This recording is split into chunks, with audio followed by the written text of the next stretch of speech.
here we are, apparently.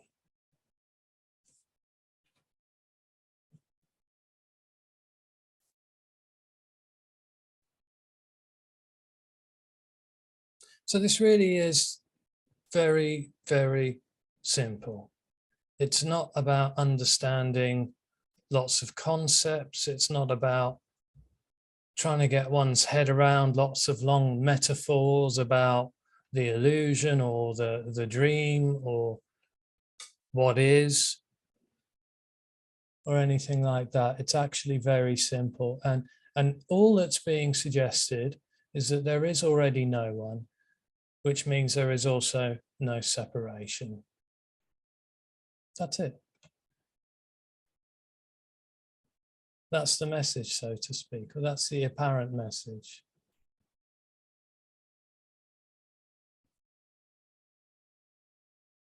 So the other part to that suggestion, because there is already no one and there is already no separation, then there's obviously nothing to overcome. There's nothing to find. There's nothing actually being hidden. There's nothing lost or missing.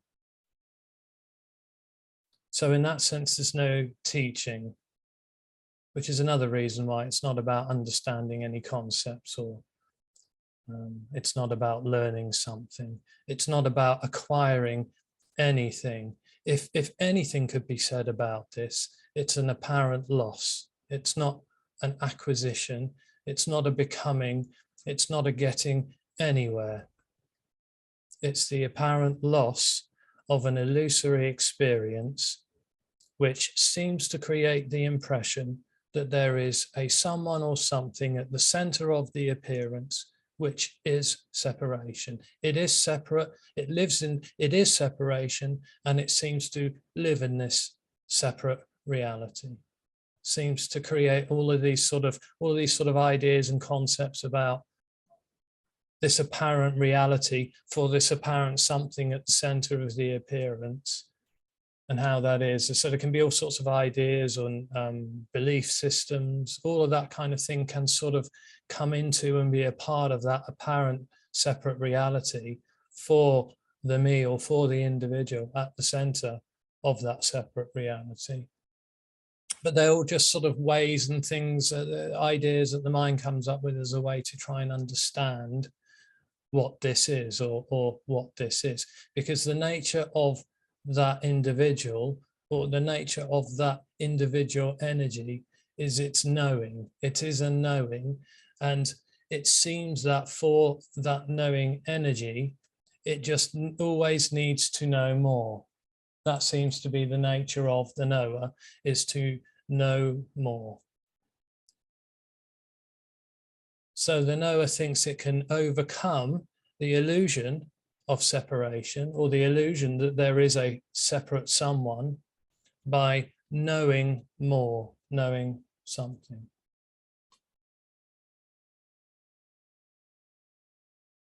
Something which it can add to itself, something which it can add to the experience, something it can add to what is, in order for this to in some way become what it feels it needs, or this needs to be whole. And that's all a part of the dream. That's all a part of the dream of the individual, that this isn't wholeness, that something's missing, and that this needs something. And what can happen,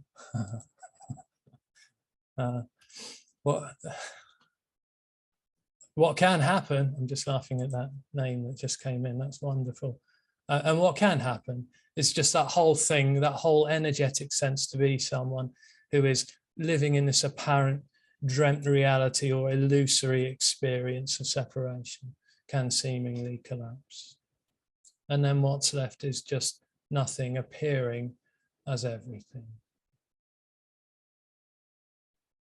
But another part to that revelation, so to speak, is that that nothing ever happens for this to be the wholeness that it is already.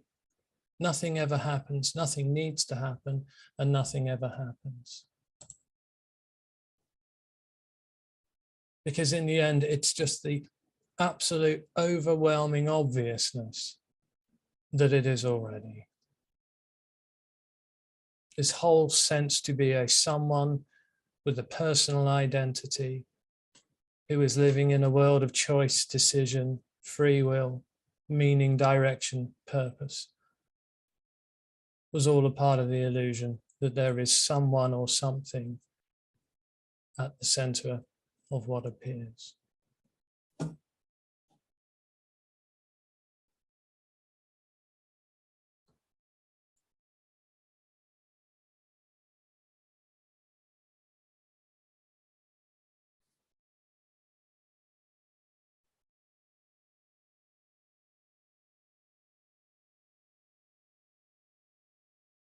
It's just this.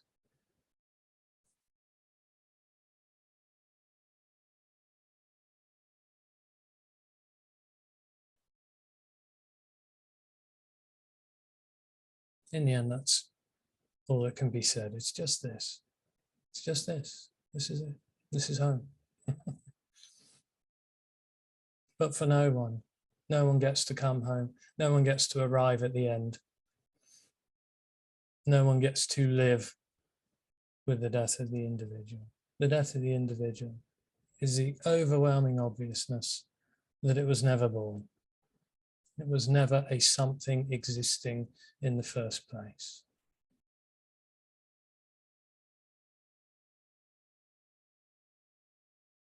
Okay.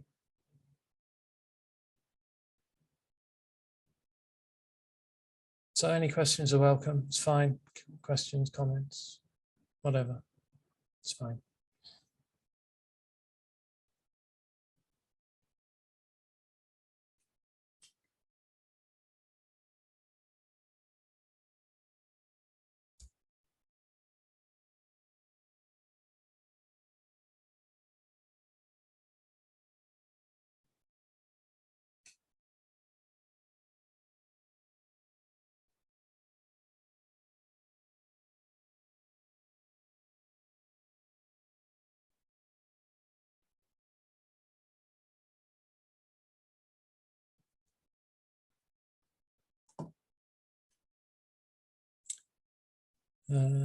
Question in the chat. Hi Neil, does a resonance with this message have to happen for the illusion to drop?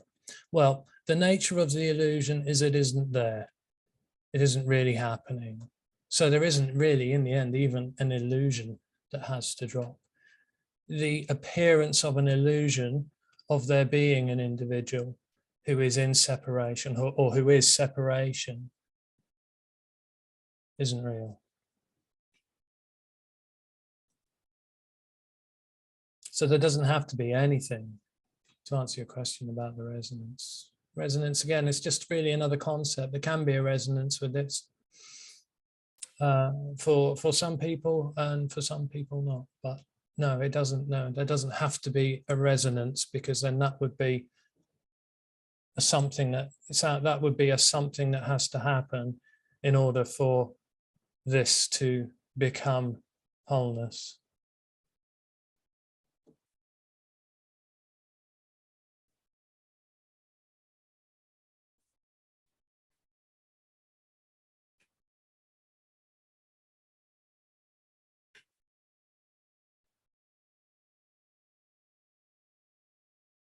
I haven't spoken to anyone personally, but I've heard stories that someone's just heard this and never heard it before, and it's just been all over. There hasn't even been time for a kind of listening and the kind of getting the hang of the concepts, and then there being a resonance. But it is energetic. The communication is energetic. So I think the word I used more recently, perhaps in the last meeting, was here. There was a real sort of being compelled by the communication. And I couldn't really explain it, because the concepts and the words are, I mean, really, they're not attractive to the individual. When the individual hears a communication which is saying that the the searching for liberation or the searching for freedom is futile. It doesn't like that. It doesn't want to hear that. It would much rather, the individual would much rather be given something to do or something to work with, something to chew on. There's just nothing available. This is completely empty.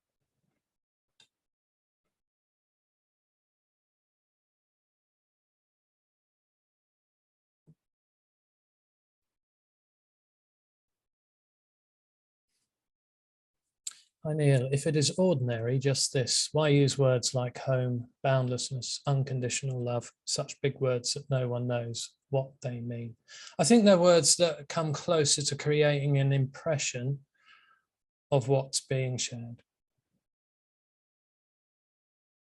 I mean, we could say all there is spaghetti. It wouldn't make a difference in that sense because it isn't about an understanding of the words. But words like unconditional, words like boundlessness, words like home, I think can just create an impression of what's being shared. But it can never point to what's being shared. It can never say what actually is being shared because it's everything. It's ungraspable. It's ungraspable everythingness. So there's no way to kind of grasp it and get a hold of it and say, it is this. This is how it is. It's just impossible. There's no one to grasp it, and it is ungraspable.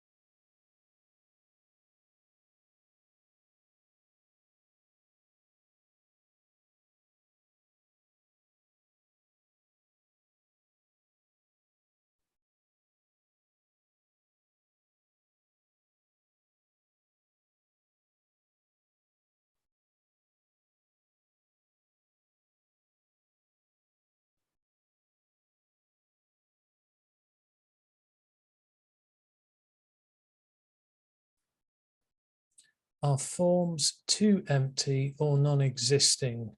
Well, forms are only apparently existing, but they are the formless. Everything that appears is no thing, nothing appearing as everything.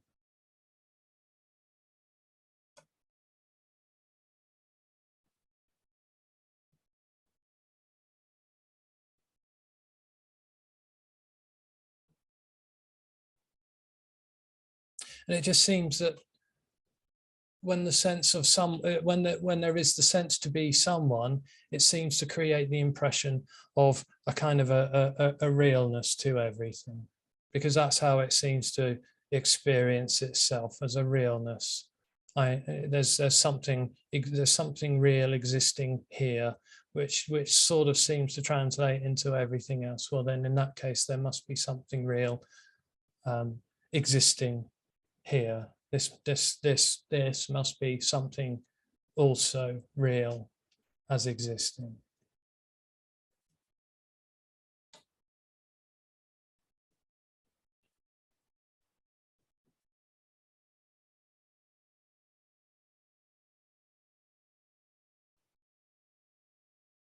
But in the end, it's just no thing appearing.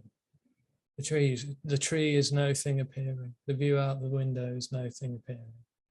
The screen is no thing appearing. The words are no thing, just appearing to be words.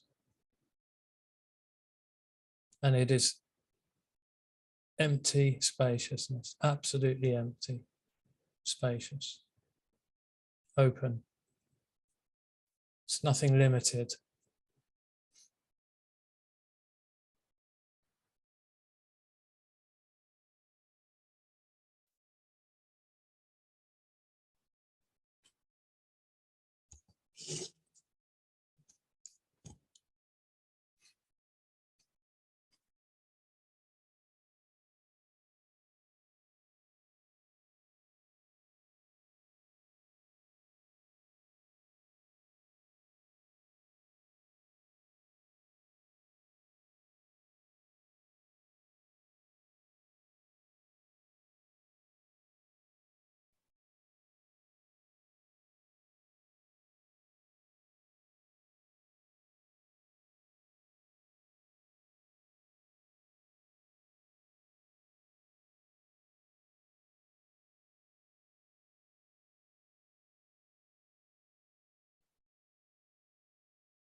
I once heard a non-dual teacher say that because this world is insecure and full of suffering, then why to have children? Maybe it was a teaching, but can you say something about having kids in an unsafe world? No world I know, but still. Well, no one's choosing to have children or not, of course. It sounds like a story, what you're describing, what the teacher was talking about. I'm not really sure what the intention was behind that, but it just sounds like a story or just something sort of conceptual. It really isn't about what appears or how it seems to be. It's just that what appears is already empty, and in that emptiness already, it's already whole and complete. It's already absolutely fulfilled. It's empty spaciousness, but it's an absolute abundance as well. The good news and bad news. It was a joke, wasn't it? All there is the bad news is all there is emptiness. The good news is there's a lot of it.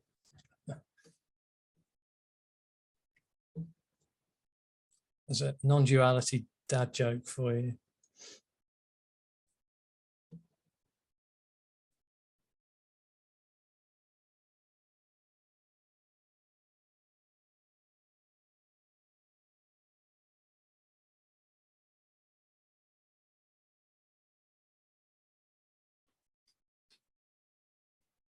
Not sure what he meant by a world full of suffering. There does appear to be suffering in the world, yeah. The suffering, the existential suffering, which comes with the sense to be someone, to be the individual, then that's the illusion, of course.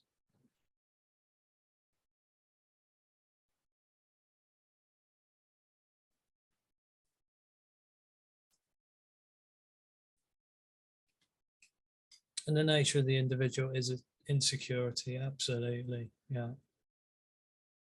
Insecure, neurotic.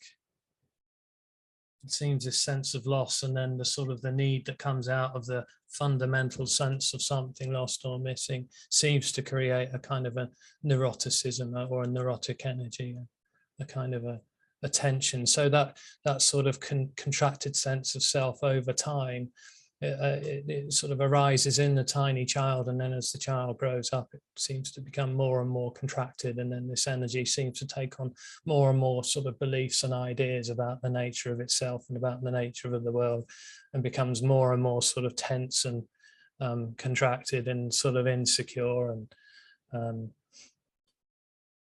yeah.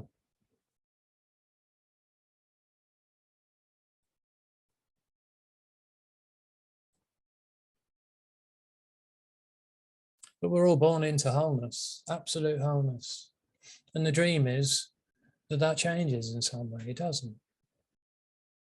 So nothing changes with the recognition of the wholeness that this is already in so-called liberation or apparent liberation. Nothing actually changes.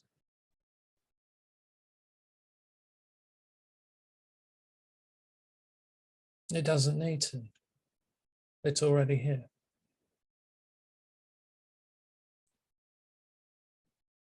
Can I see a hand up? No.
It's a problem with teachers. They're always telling you what to do.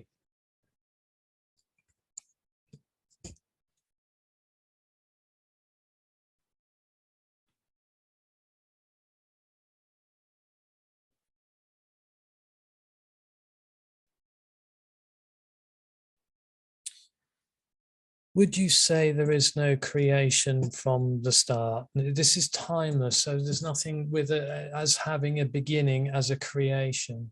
There's just this. This is the Big Bang. All this already here. I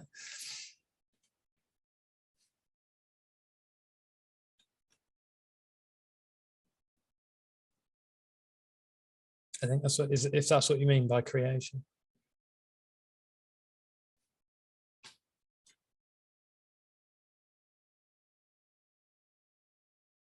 Okay, thank you.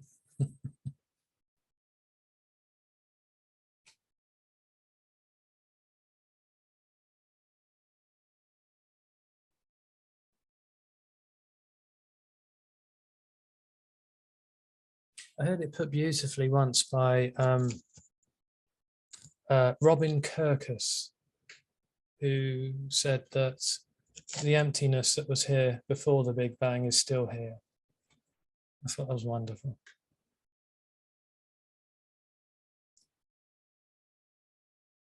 Is there a hand up there, Gabriel? Hey, man. Do you want to? Yes, hi. Hi. How are you? Okay, thanks. How are you? Yeah, good, thank you. Is there a me more contracted than another me? I mean, is there? Possibly, yeah. Because it's like you were hinting that the me is through time, it's strengthened by beliefs and concepts.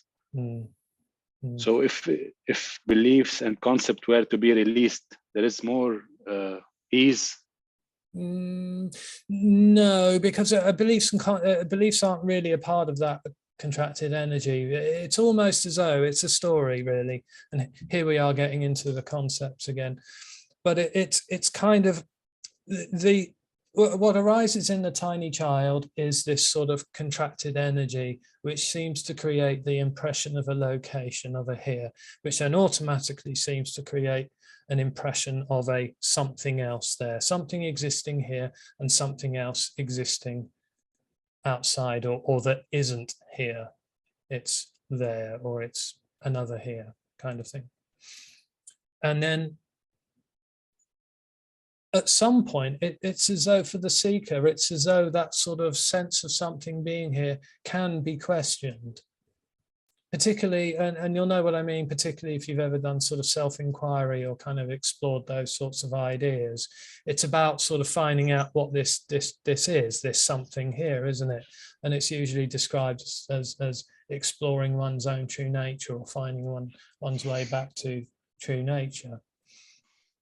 And part of what that can do in some way is to kind of separate this sort of energy, this sort of true nature, from the ideas and beliefs about itself in a way.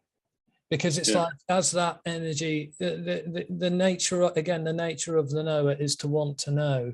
And its way of doing that is sort of questioning the nature of itself, the nature of reality. That's what all seems to happen in the dream story, of course. And it will come up with certain ideas or beliefs or concepts that will hear something, you know, it'll hear a teacher say something and go, yeah, that sounds right for me. Yeah, that sounds like how it is here. And it will kind of take that on as a belief or a concept. And in some ways, it kind of is reinforcing the idea of this kind of selfhood. But really, it's not really something about the energy of itself necessarily, in that sense. I'm not sure I explained that very well. Because there can be a changing and a dropping, you may notice. You know, there can be a changing for the seeker in the seeking journey.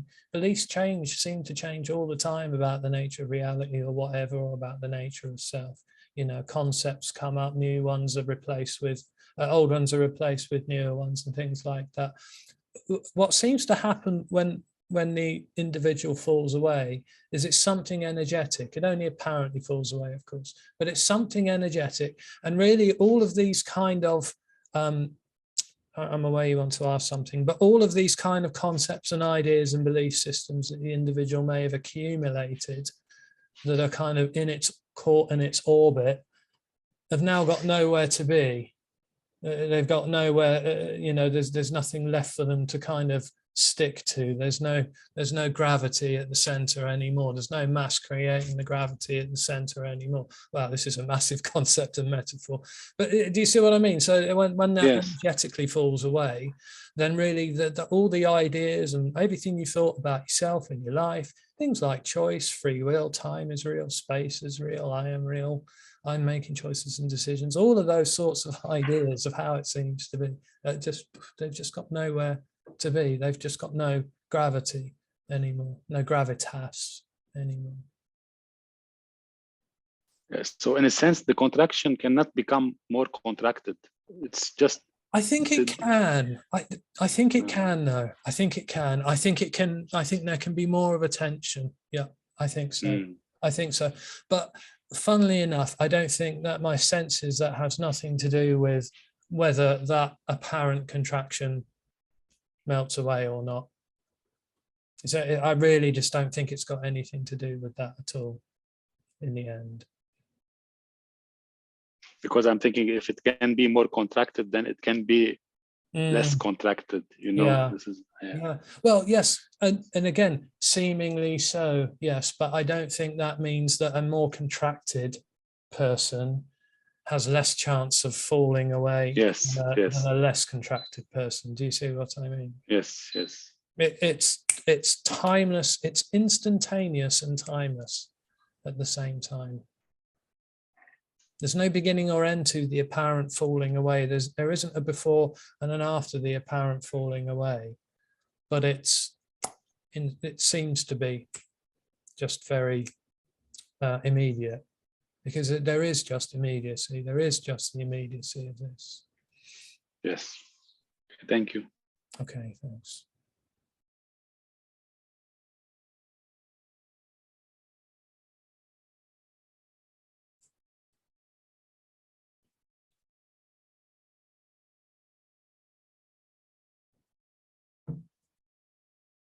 Hey, Dimitri. Hey, Neil. Speaking of teachers, I just glanced at a few folks just out of curiosity, because I was thinking, like, are they in a state, or because they always seem to say that they have found something stable, like stillness or silence. But the funny thing is if you get with them kind of like behind the stage, you kind of see that they are constantly analyzing in some very complex ideas. Like, do you think it's? I think so. Yeah, I think so. Well, I mean, if there's a teaching, there has to be something that's happened in the teacher where they think they are somewhere that you're not. You know, and that's just the whole. I mean, just, you know, fuck off. You know, it's not. This isn't somewhere that you're not.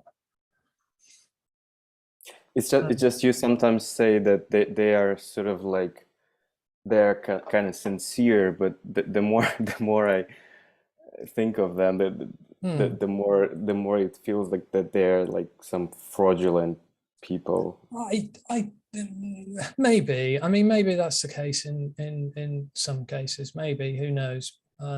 Yeah, sometimes I have come across speakers and teachers in the past where there's a kind of an outward sort of impression of something, but there's almost like a you know, an inward something energetically doesn't seem quite right. But no, I think most people are just, perhaps they feel they found something, or they want to help, and they want to help others to find something too. And if they want to make the illusion more comfortable, then fine, you know, that's okay.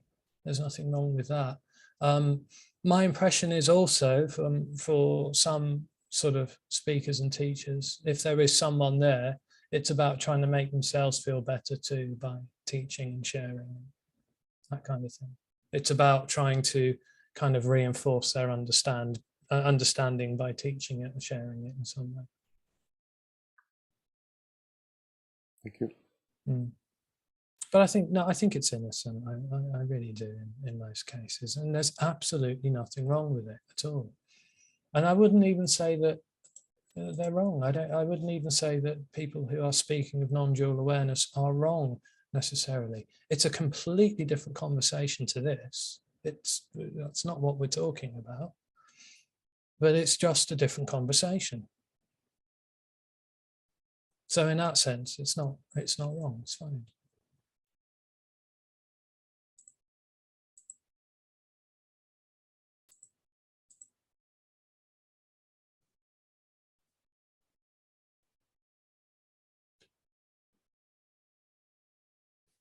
And I would even say if that's preferred, then not that anyone's got a choice in it, of course, then that's it.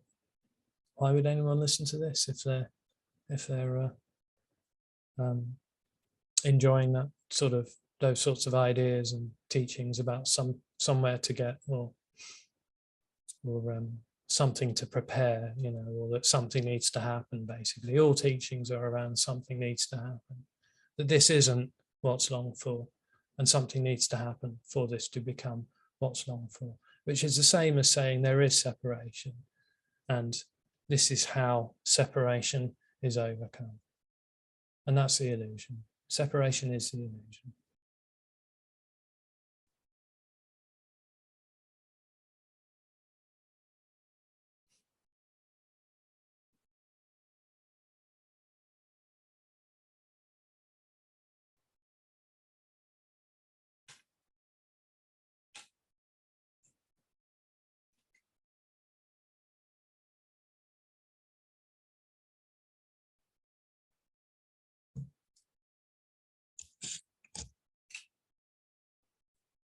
I'm just an anarchist. I never like being told what to do.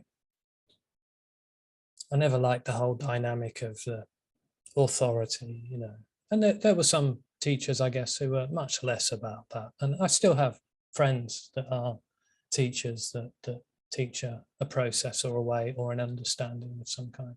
But it's not non-duality.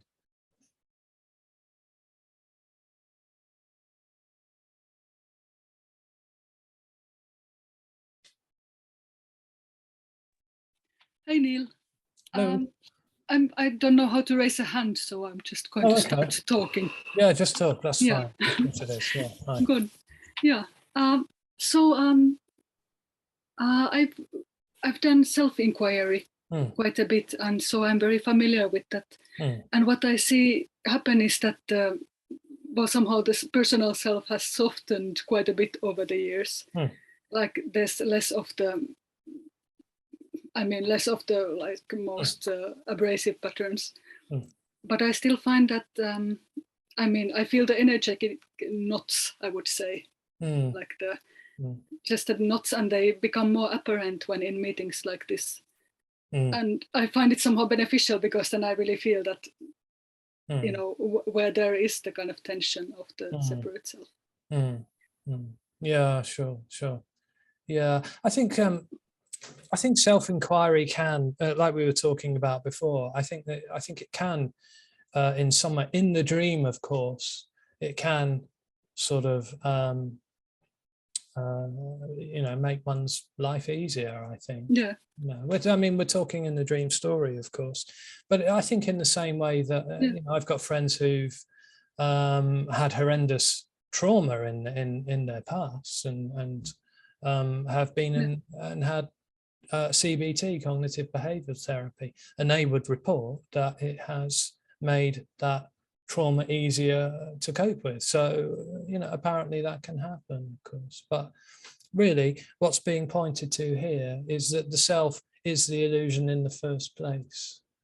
And the need to do the self-inquiry just sort of comes out of the need of the individual, which is to know what's happening, or to know something about this or something about the nature of itself, because it feels that through that knowing, it's going to find what it feels is missing, which is wholeness.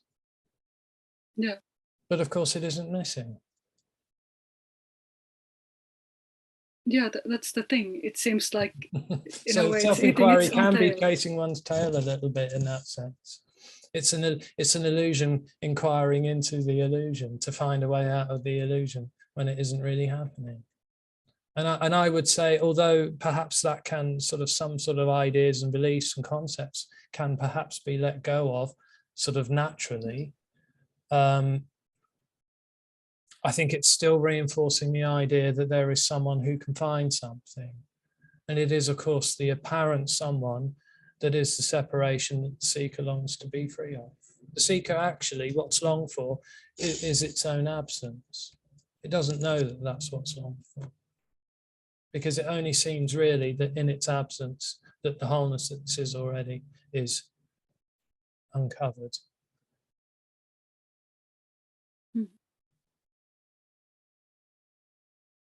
But the funny thing is, part of the obviousness in the uncovering of that which isn't actually covered is that it just never was. It never really was. And even that appearance of a seeker, that was kind of the joke here, was just all those years spent seeking and self-inquiring and meditating, all of which is fine, just completely unnecessary. It was just always, I was sort of laughing at the futility of it, because it was just always there. It was always here. I was always getting up every morning and meditating and trying to find it, and it was always here.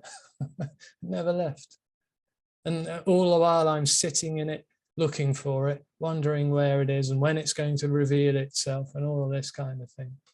You know, this unconditional freedom. It's just always here. It's screaming at me. No, it doesn't scream. It's more of a whisper, but it's just always there. It's just always there. And that's what's so seemingly profound. It's just, oh my God, it's already everything. Even the impression that it's not, even the thought that, no, it isn't. This is so free, it can appear as being limited, or an idea of something being limited. Unconditional freedom is so free, it doesn't have to be unconditional freedom.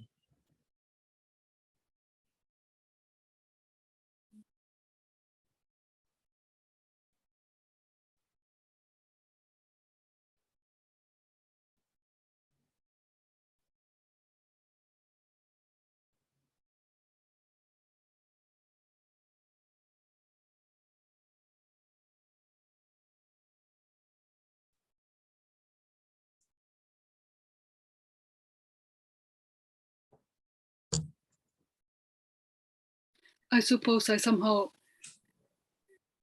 kind of have the idea that that the knot of the self, it just somehow would have to fall away, or that there is a moment when it is not there.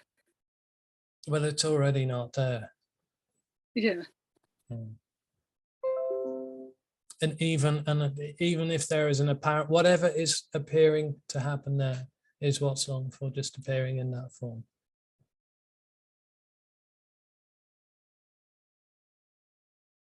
What do you mean by that? Whatever is appearing is what is longed Whatever's for. happening there, whatever's appearing to happen there is what's longed for, appearing in that form there. It never changes in that sense. Wholeness never changes.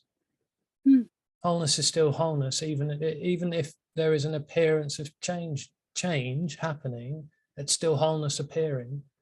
There's change happening. So in that sense, the wholeness never changes. It never becomes. It never actually becomes limited. It never actually becomes trapped. It never becomes two. That's why non-duality is just purely conceptual. There isn't a non-duality in that sense, because there's never a two to be not two. It's perhaps the closest term we have to use for what we're talking about.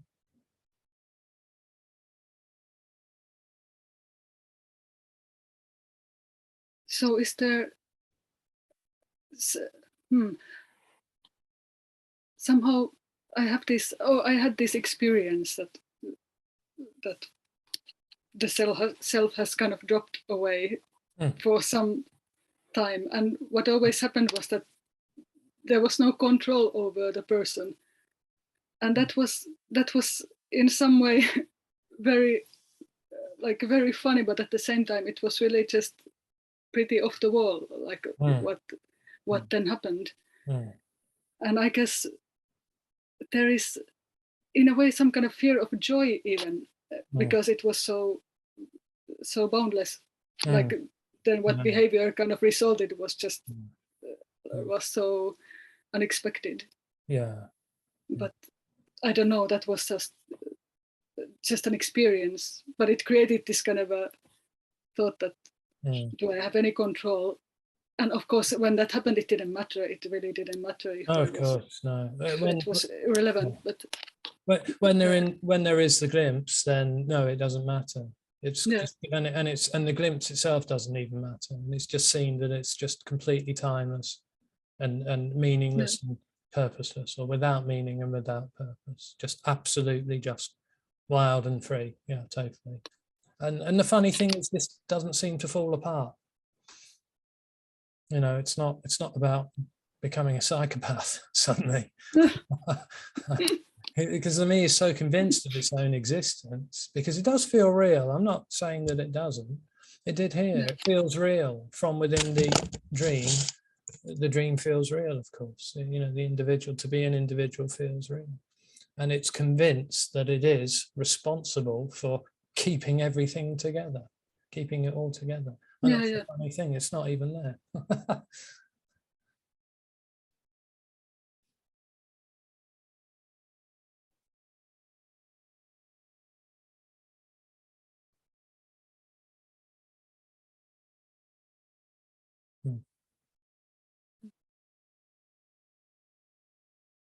Yeah, sometimes a glimpse can be the worst thing to happen, though. Sometimes in a way, it creates this kind of especially when you sort of have that contrast. When it's over, really, there's a kind of an apparent contrast at first energetically, but then there's sort of nothing coming back to take ownership of it. So it just sort of, you know, it's just, when it's over, it's just kind of over, really. But then it can be really, you know, there can be also be fear as well, obviously, when the mind comes back and claims ownership of the glimpse, or the me comes back and claims ownership of the glimpse, then that can seem frightening, because it's looking at the glimpse from the perspective of the individual or of the mind again, of the sort of dualistic mind again. So it seems terrifying in a way that there was no one there. So it can be like that, but not always. There were glimpses here, but I don't remember the kind of the unconditional love. It would just suddenly, everything, the whole appearance was just suddenly empty, just completely, you know, just this. And this was gosh, maybe 32, 33 years ago, something like that, over 30 years ago. Just completely, everything just was completely gone. Yeah, but everything else, but everything still continued at the same time. Walking, talking, all just sort of continued. Yeah, it was bizarre. It seemed bizarre, but it only seems bizarre when that sort of energy came back and just sort of claimed that in some way as an experience. Oh, something happened to me. I had a falling away. That's all in the dream story still, of course. That there's someone having glimpses and coming back, and having a glimpse and coming back. That's all in the dream story, that there is someone in the first place to be having a glimpse, falling away, and then coming backwards and forwards. But that seemingly happens energetically. Yeah.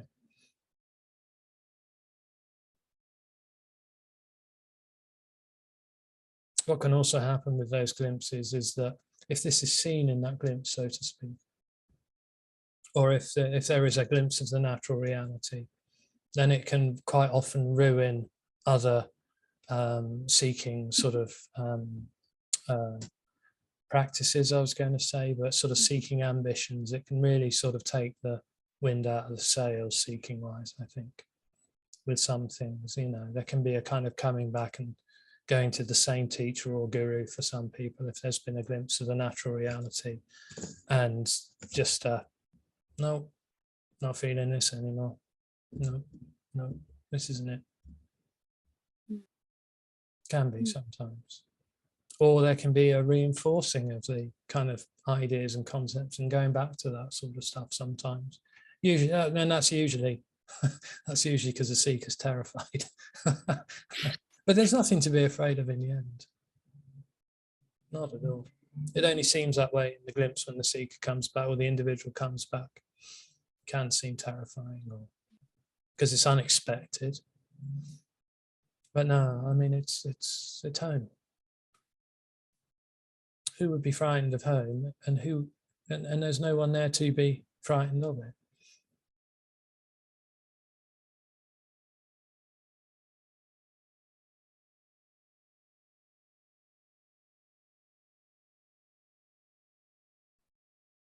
Okay, there's a question in the chat. Dear Neil, would you say there is evolution? Well, only as a story. It's just this. We could talk about evolution. We can talk about dinosaurs. We can talk about the Galapagos Islands. That's just a story. That's just sounds. Talking about that is just sounds happening in this.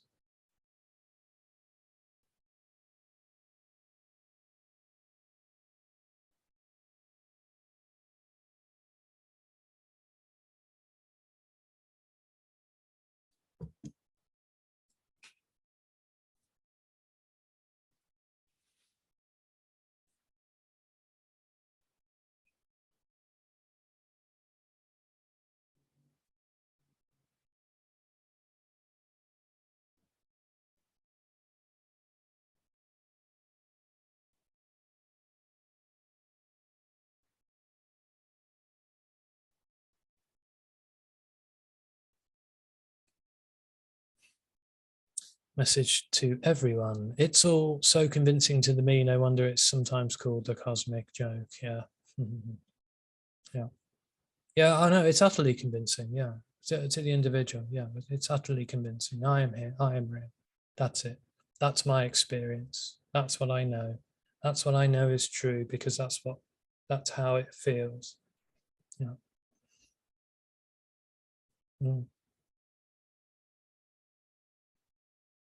The funny part, like I was just talking about, was I really felt I was with all of the seeking that I was getting somewhere, and every time there might have been, I don't know, some sort of experience or some sort of, I don't know, psychic thing happening or something energetic would happen, I would think it was really important and something really special was happening, and must mean I was getting closer. So that was all funny. That was quite funny, kind of reflecting on how convincing that seemed to be.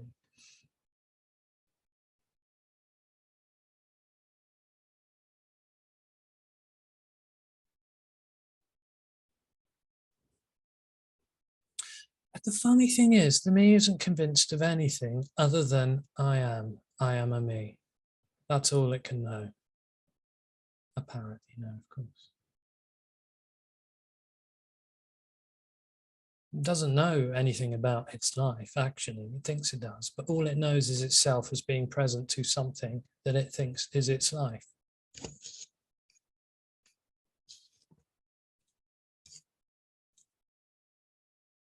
doesn't actually know anything about a Big Bang. All it knows is I am here experiencing or having an experience of something called a Big Bang. It doesn't know anything about anything. It doesn't know anything about thoughts or feelings or emotions, or it's completely clueless actually in the end, and it's completely powerless too. It doesn't do anything, doesn't create anything, apart from neuroticism.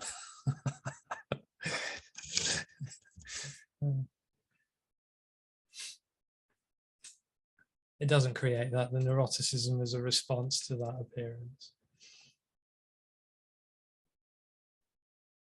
The need that comes out of that sense of someone existing.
Hey Neil.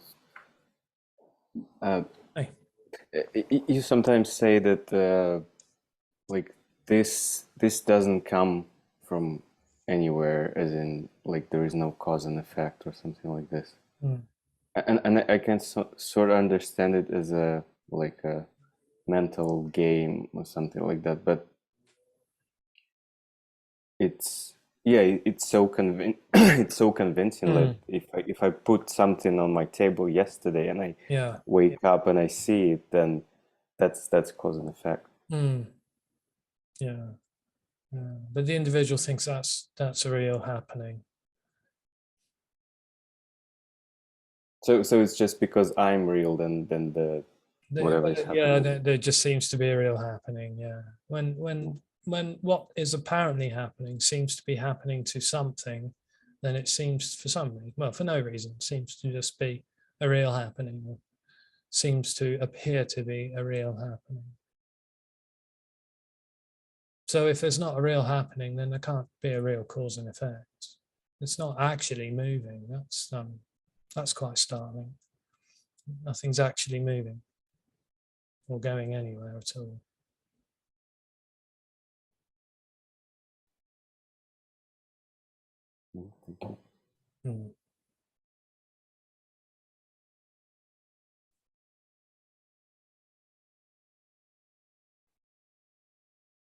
It's too immediate. It's just too immediate.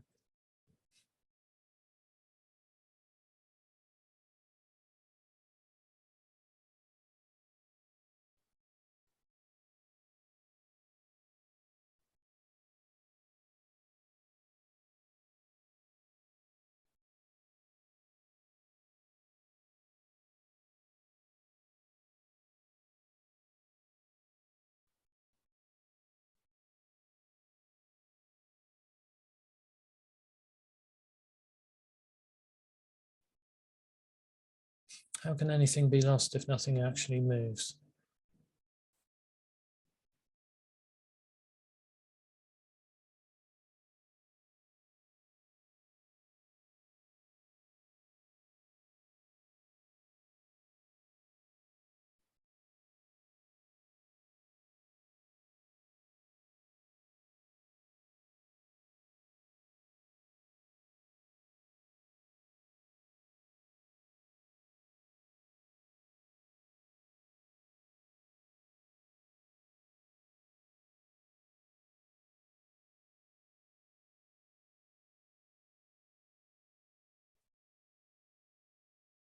Or could there be a liberation if this is all there is?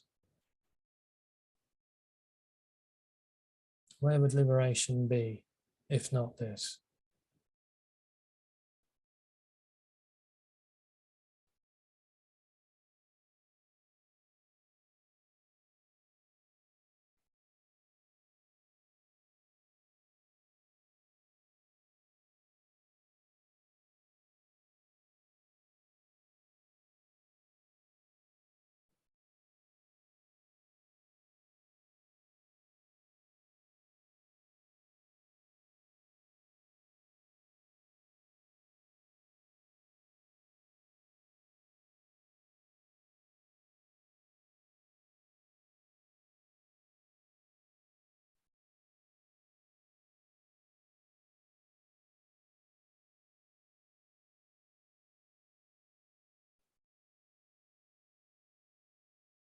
Okay, so that's it. Nothing's going to happen. So everyone can relax.